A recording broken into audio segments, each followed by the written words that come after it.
Nere malakan yam kana dial content ba rani lingwas me kanwa online tv an wala shanga dioka fa bakel ron kin dang rawi jan dang rawi de die jo ban lingwas me a breaking news ka gan wetin content chamu ka yo ko bigan wer bigan ka kwa ken kon ban lingwas me chala do te ke ngwan wer ti chamu ka yo ko bigan wer bigan kala jor ka social media e kum ke ma ya di na mo kan werin content charo de reale ka ko bigan wer bigan kanak wane toto tem biya ka je ka social media la kana gor lo lyaken kum ke ma ya kuma kirma yadi menangna nuare gorjan wo biarudun kit ka kane to ka jo mashallah chala do kane to ko kuma kirma yadi chetel support re wish nuare anu biga nuare bigan ka nak chala do shiguru yan moy kane ki gurum to moy ken ga yo yan ga nuare konte choro de nuare gorjan wo biagui ka cheng de jekten content be ka ya chala do ba ye ko ka social media na content konte ka ya ko bi advocate ke bi arwani latin yot ka jeno shungen kel ke kuma kirma yadi na malat ka je tama ga nuare content da manaken tin da manaken ko kuma kirma yadi tin kwala muke yo keten cham karim nuare rewi ke juba mishira ro da biti da reiti tini jin babu kuje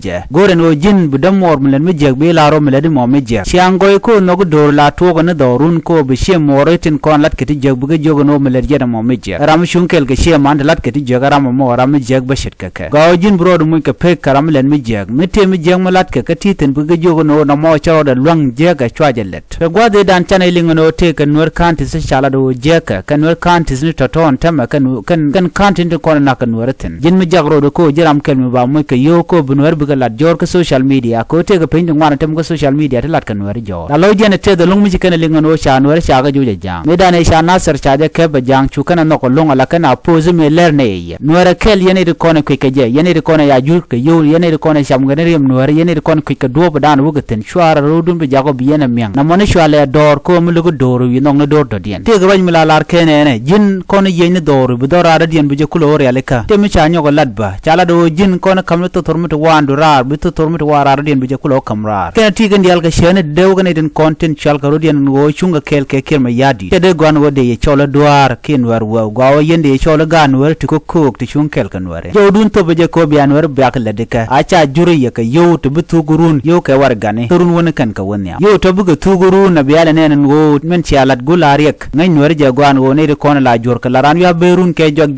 gwada dana chewnen ben lar no en che duer me dana che kul kichane che ngwak che ku lar ke je wala no jin wo ro ke ti jegte kono ledi ji kan ke ngor ken chore men jega dana ledi wo sheng jegten kono share ke ku yone te ke ne ri shun kel ga da mane ken ko te ke nyam kirma yadit ko moy ke yo jin gun mu jor ke ji ko buid nak ku jin le langu jin duar ke ji ram talot ci jere wuda wut chale wut ko ba don wer ba jagang wut chale wut ko jen ba me jeng bere duaren ba jagang ci wut ya wut ko shunga ka do da dien menang ne ken dan ba ye cholun gan nuara ko jen diere ke ting nuara jen gang ting nuare cha bi cholu ko jen cha je da ban nuar ke le ti jek le de bor te cha gor no de la ka dor nuare naga naka nuare me naga gan nuare me de loy dun der te jene ko la gan nuare kon shun ke kirma yadit jega te gan nuare akko la tok chirmen shaling ka ka social media gor pinyi ken bi aka jek wo ka live video ne ba lat ken no shun ken kel ke kirma yadit kene de ti kene de kon lar ke jen wo lo kan doctor machar kene wer de yal shun ga doctor machar point the politician ki politician ko kien ne kono naka gwaza me chigne de chamu ke yo doctor machar naka ke ko ken kanwari malat ke o ba dor nuare ba ka maja mena dorun yene de kono chunkel ga kirma yadi ba ga maj bone jang ya shenge de mi jine lebe tok durun che binyo bu point den dinka me cool support rama baro le de run gwaza dan che to konware dum le yene share long ka do me bar ke ga peng ngon yam dara gwa len chwa chung ke chariya na donye na na shal gunyo run ngom buto chwa tigdun ke le nan ka kel chare bar goja shang ta ni amno nuaro ke ni ga no dial ne yen gati te bogo tini shang ka wer kan shang der helicopter chwa guja no bikan ching ti jegre cha let ka ke ajang bikan ka parwe chebe to ga